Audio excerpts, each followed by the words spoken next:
Eu gravei um vídeo agora de 37 minutos. 37 minutos.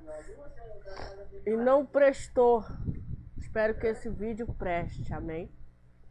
Preste, amém? Porque nós estamos falando aqui sobre a direção defensiva, amém? Sobre a direção defensiva. Nós estamos dando uma aula de suma importância para o mundo, amém? Nós já falamos das condições adversas do tempo, amém? Nós já falamos das condições adversas do tempo, nós já falamos da chuva. A chuva, ela é uma condição adversa. Nós devemos conhecer e nós devemos respeitar a chuva. Tem muito motorista que não respeita a chuva. Tem que respeitar a chuva. Se está vendo que vai chover, que vai cair uma tempestade, todos nós já sabemos o que ela causa. Ela causa transtornos irreparáveis. Então a gente não sai da nossa casa nesse dia. Não sai. Ficamos dentro da nossa casa. Amém? Porque assim nós evitaremos acidentes. Se nós vemos que vai cair um toró, uma quantidade de água, que vai aí prejudicar o trânsito, porque a chuva ela reduz a visibilidade. A chuva diminui a aderência dos pneus, principalmente nas curvas. Aumenta o espaço percorrido em frenagem, dificulta manobras de emergência. Tudo isso a chuva causa. Então nós devemos respeitá-la. Tá? No início de uma chuva, quando está iniciando uma chuva, a pista fica mais escorregadia, devido à mistura da água e também com pó e também com os resíduos. Tá? Então, quando dirigir sobre a chuva, se for necessário, de uma necessidade, dirigir debaixo de uma chuva, então é inevitável. Os condutores, em geral, devem observar os seguintes pontos. Nós devemos observar, não só os condutores, os passageiros, os pedestres, todos envolvidos no trânsito. Nós devemos redobrar nossa atenção. Nós devemos reduzir a velocidade. Nada de ficar com pressa. Nada, a pressa é inimiga da perfeição. Amém? Nada com pressa presta. Aumentar a distância para os demais veículos. Mantenha a distância. Redobre o cuidado em curvas e frenagem. Redobra. Reduz a velocidade. Não adianta andar 80 km, 120 km por hora debaixo de uma chuva que você está acelerando para a morte, para um acidente. Não adianta, reduza a velocidade, ande com 20 km por hora, 30, 40. Ande com calma, ande com paciência, ande com tranquilidade, respeitando as condições adversas, respeitando a chuva, o que ela pode causar no nosso dia a dia, transtornos, repito e digo, irreparáveis. Amém? Mantenha os faróis baixos e acesos, mantenha os faróis baixos e acesos. Evite passar sobre os poços, evite passar sobre as poças. Evite passar por lugares com acúmulo de água, pelo amor de Deus, vamos evitar. Para nós, os condutores, os pedestres, os de automóveis e os demais veículos de 4 rodas, vamos manter as palhetas do para-brisa, do limpador do para-brisa em bom estado. Vamos manter, não custa nada. Manter os vidros limpos. Você passa o maior tempo da sua vida ali naquele veículo, naquele espaço. Então, mantenha aquele espaço limpinho, conservadinho, bem arrumadinho, tudo direitinho, para que ele seja aí um local agradável. Amém? gordurosos e desembaraçados. A gente entra em carros aí, o carro tudo bagunçado. A gente entra dentro desses veículos aí, livros jogados para cima, livros jogados para baixo, papéis e mais papelada, sujo, com gordura, né? Tudo desembaraçados, né?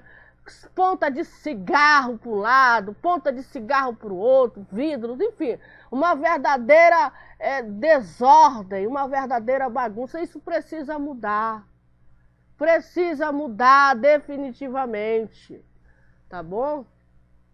Eu já falei da aquaplanagem, eu já falei do granizo, eu já falei do quebra-brisas, eu já falei do quebra de para-brisa e automóvel. O que ele pode? É uma condição adversa, você andar com quebra-vidros, o quebra-brisas e automóvel pode causar as seguintes situações que eu vou falar aqui, eu vou relatar. O que pode causar o quebra de para-brisa? Se o vidro for do tipo laminado, utilizado atualmente pelos fabricantes, ocorrerão apenas rachaduras. Só isso. Sem desprendimento de estilhaço. Não haverá perda de visibilidade. Mas se o vidro for do tipo temperado, todo o para-brisa irá trincar em milhares de pequenos pedaços, impossibilitando o quê? A visão. E aí? Impossibilitando a visão. Neste caso, é preciso agir rápido. Você tem que agir rápido. Você tem que bater imediatamente no vidro à frente. Você tem que abrir logo o espaço por onde se a pessoa enxergar e diminuir. A velocidade para em local seguro. Parar em local seguro. Retire os restantes dos estilhaços, evitando que caiam para dentro do carro, tá? Para dirigir sem o para-brisa, conserve a janela do veículo fechado, tá? São algumas instruções que você deve seguir. Vamos falar da neblina, da condição adversa da neblina e cerração. O que a neblina faz para os motoristas? Ela conduzir sobre a neblina exige cuidado, exige muito cuidado, exige também o quê? Além do cuidado, você tem que ter muita experiência. E nós sabemos que a experiência ela vem com a prática, o exercício contínuo da profissão, do ofício, da atividade. Acidentes que ocorrem nesta condição adversa normalmente são gravíssimos e podem envolver diversos veículos. Engavetamentos. Então, esses engavetamentos que a gente vê aí, ontem mesmo eu vi um engavetamento lá nos Estados Unidos, foi por causa da neblina. Por que aquelas pessoas se envolveram naquele engavetamento? Primeiro, porque elas não tinham experiência. Segundo, porque elas não tiveram cuidado nessa condição adversa. Tiveram cuidado, não tiveram experiência, resultou naquele engavetamento. Nas estradas, trechos e horários sujeitos à neblina podem e devem ser evitados, com correto planejamento de viagem. Sobre neblina, devemos tomar as seguintes precauções. Quais são as precauções? Eu vou dar a lista aqui. Redobrar a atenção. Reduzir a velocidade. Reduz a velocidade. Não adianta você andar em 80 km, 120, 150, numa neblina. Reduz a velocidade. Amém? Mantenha um ritmo constante, sem acelerações e reduções bruscas. Acender os faróis baixos mesmo de dia. Não usar luz alta, pois ela piora a visibilidade. Parar somente em locais seguros. Em pista sem acostamento, é preferível seguir em frente com cuidado. Siga em frente. Tá, não tem acostamento? Não tem acostamento? É preferível seguir em frente, mas com cuidado. Com cuidado. Em paradas de emergência, deve sinalizar. Sinalize a pista.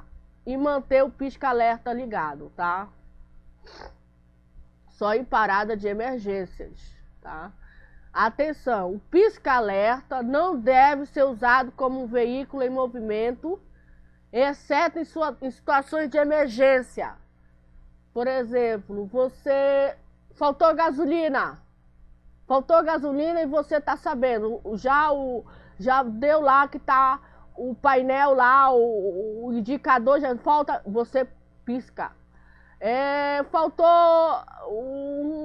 tá passando mal, dor de cabeça, alguma coisa na sua alma, no seu espírito, uma dor de estômago terrível. Passou mal, você não tem, pisca-alerta, para dizer para o pessoal ao redor que você está numa condição adversa e que eles têm que ter cuidado que você está passando mal, tá? Situações de emergência, pisca-alerta, tá? Fumaça. A ocorrência de fumaça na pista não é uma situação climática, mas provoca a falta de visibilidade, semelhante à causada pela neblina, com algumas diferenças importantes. A fumaça, tá? A fumaça, geralmente, ela ocorre de maneira bem localizada. O problema é que não sabemos o que iremos encontrar dentro da fumaça. Não sabemos. Nem qual é a sua extensão, né? Devemos evitar. Evite a fumaça. Sempre que possível trafegar sobre a fumaça densa, quando for inevitável, seguir o seguinte procedimento. Diminuir a velocidade antes de entrar na fumaça. Não entre lá na fumaça com uma velocidade de 120, nem pensar, nem pensamento. Entre debaixo da fumaça, se possível não entre, mas se for o caso, você querer saber o que está ocorrendo ali, reduza a velocidade, feche os vidros, porque a fumaça, você pode morrer afogado pela fumaça, ela entra pelos nossos narizes, a gente vai respirar a fumaça. Inclusive foi até a causa da morte daquele povo lá daquela boate, foi a fumaça. O fogo lá que atingiu aquela boate, a fumaça era tão tóxica que foi a causa da morte daquele monte de gente lá. Então ela mata, a fumaça mata. A fumaça mata, você pode morrer. Fechar os vidros no caso de automóveis. Não parar. Uma vez dentro da cortina da fumaça, é melhor sair do outro lado. Saia logo dali, fuja. Não fique ali naquela situação de perigo. Nunca frear bruscamente. Lembre-se que os veículos de trás também estão em pouca visibilidade. Lembre-se, você tem que lembrar. Tá? Lembre-se. Condições adversas das vias. Agora nós vamos falar das condições adversas das vias. O ideal seria sempre transitar em vias bem projetadas. Seria ideal, o ótimo. Construída e conservada. Amém? Além de sinalizada adequadamente. Toda bonitinha, toda direitinha. É o ideal para nós. Porém, isso nem sempre é possível. Porém, não é o que a gente vê. Não é o que a gente sente. Não é o que a gente vive, né? É possível, principalmente tratado em nossa realidade. Nossa realidade é diferente. É rua desboracada, é rua que não tem sinalização, não tem asfalto, enfim, uma total realidade de negligência, de imprudência e de imperícia, né?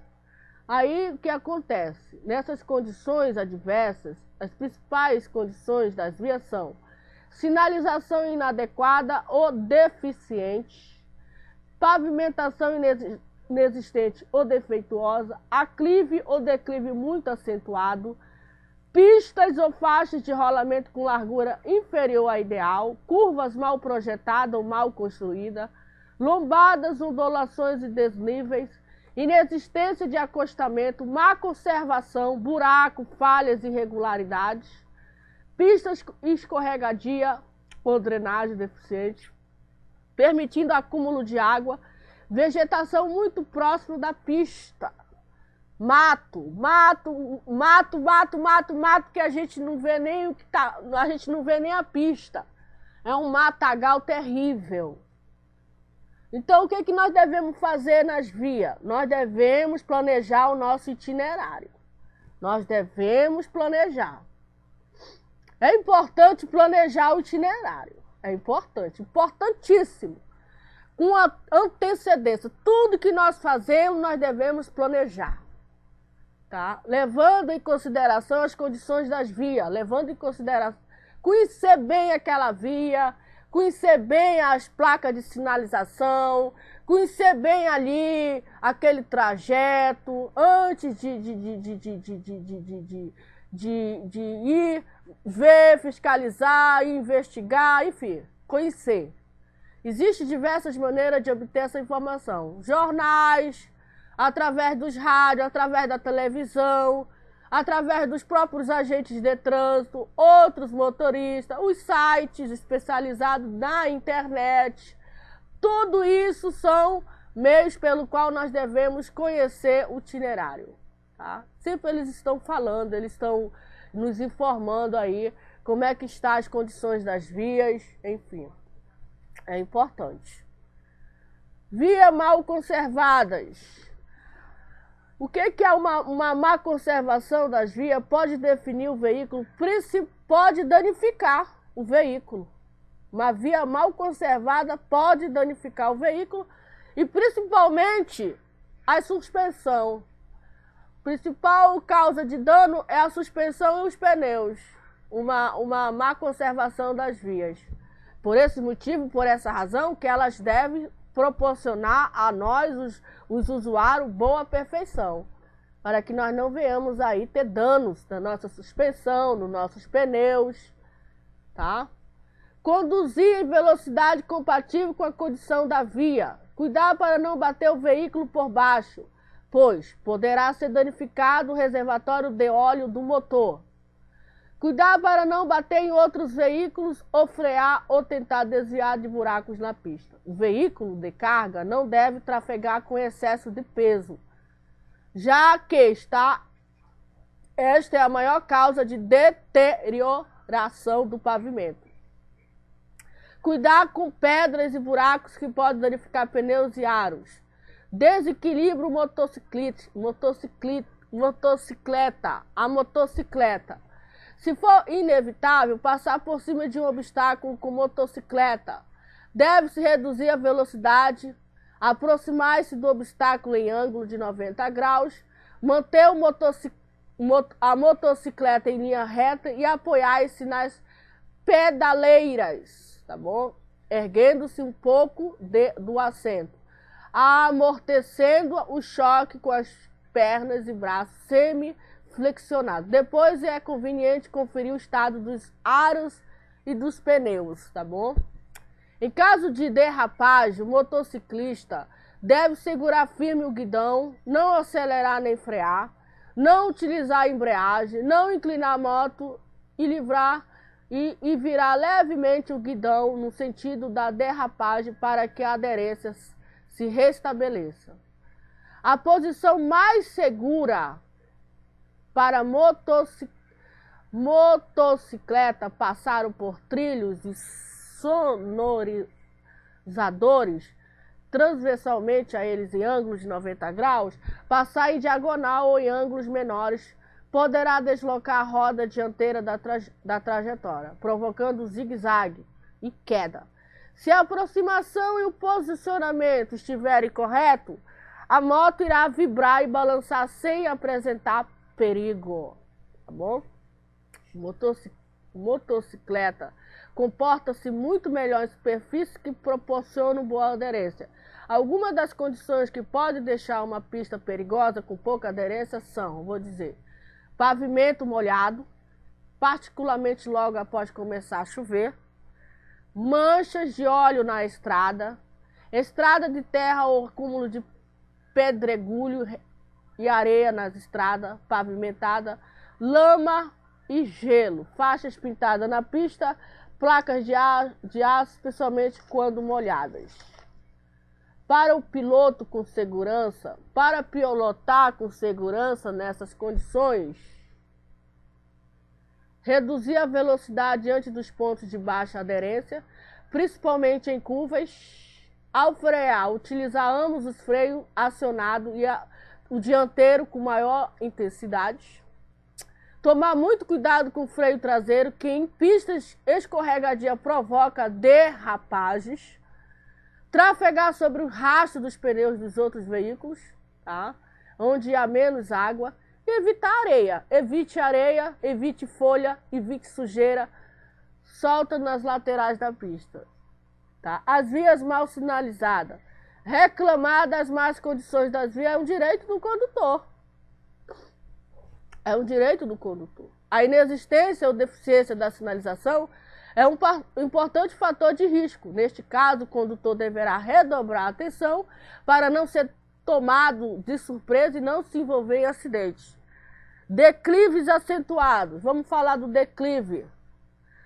Em descidas muito fortes ou longas, como rampas, ladeiras, íngremes ou descidas de serras, não se deve confiar apenas no freio. Não confie no freio apenas, não. A técnica correta é mais segura, consiste em utilizar o freio motor. Utilize o freio motor. Iniciar a descida com a velocidade reduzida, engranando a mesma marcha que seria usada na subida. Tá? A primeira marcha que a gente usa na subida é a primeira marcha. Não é a segunda, não é a terceira e nem a quarta. Porque a primeira marcha é a potência do motor. Depois que o veículo embalar, fica mais difícil reduzir, principalmente para os ônibus e caminhões.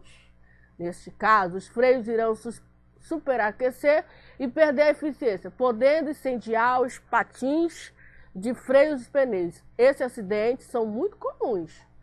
Eles são muito comuns nas serras, que combinam descidas, íngremes e curvas. Jamais descer desengrenado na banguela. Jamais. Não desça desengrenado, não desça na banguela. Jamais. Nem pensar, nem imaginar, nem sonho. Conduzir o veículo de maneira incompatível com as condições da via caracteriza o quê? Caracteriza imprudência e irresponsabilidade do condutor, tá bom? É uma característica que incompatível, tá? Incompatível.